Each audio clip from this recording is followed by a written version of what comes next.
Literally the most overpowered Jedi that we've ever come across, having beaten Palpatine in a one-on-one duel, fair and square, and to my surprise, George Lucas has actually confirmed that Mace Windu did indeed beat Palpatine, and completely overpowered him. The theory and rebuttal to that can be done in a separate video because I have so much to say about it.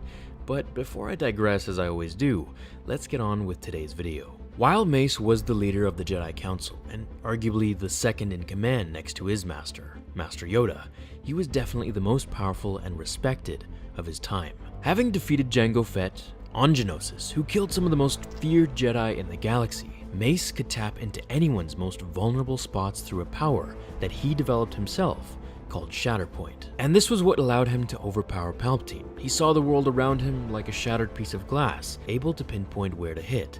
This applied to enemies, friends, and even inanimate objects that were meant to be destroyed. As he mastered the 7th form of lightsaber combat, just as Darth Maul had, and through it creating his own variant called Vapad, he learned how to use one's dark side energy back onto them, like a continuous flow. Whatever he received from them would be returned right back to the sender. So with all of this power, prestige, and respect in the galaxy, just what did Palpatine say about him after Order 66? Well, in the 2015 canon novel Lost Stars by Claudia Gray, we actually find out exactly what was said about Mace Windu after his death. As you can imagine, Palpatine had control of the Senates, and with it did everything in his powers to slander the Jedi, making them out to be the bad guys, hiding their own malevolence. Now, I'm going to link the article below in the description, which is a good read that summarizes the novel, and it's here that we can see just how Mace Windu was perceived. The novel takes the perception of 13-year-old Sienna and Thane, starting from the events leading after Revenge of the Sith, who grew up being taught that the Jedi were evil and that their leader, Mace Windu, was the leader of a criminal gang that interfered with a legal execution on Geonosis, which sparked the Clone Wars. They were essentially saying that he meddled in things that he shouldn't have been, and that the execution scene that we saw in episode 2 was actually legal.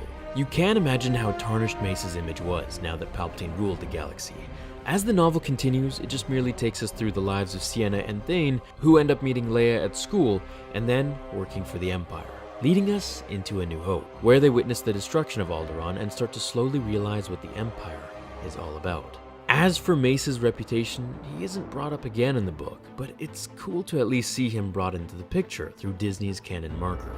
Now, what I think will happen to Mace is that Vader will fight him in the 8th or so issue of the new Darth Vader comic that we'll be getting in November. As I've covered in another video, we're promised a very intense Jedi hunt of someone we're not expecting to be alive after Order 66. Now, if you haven't seen the latest Vader comic that I brought to life, I did it a few days ago, and I'll have it pop up in the last 20 seconds of this video.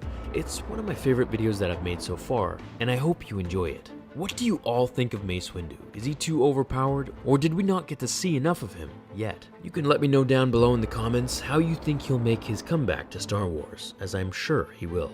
Thanks for watching this episode, everyone. Leave a thumbs up if you enjoyed the video, and I'll see you all in the next episode of Star Wars Theory. Until then, my fellow Jedi and Sith friends, remember, the Force will be with you, always. Fulfill your destiny.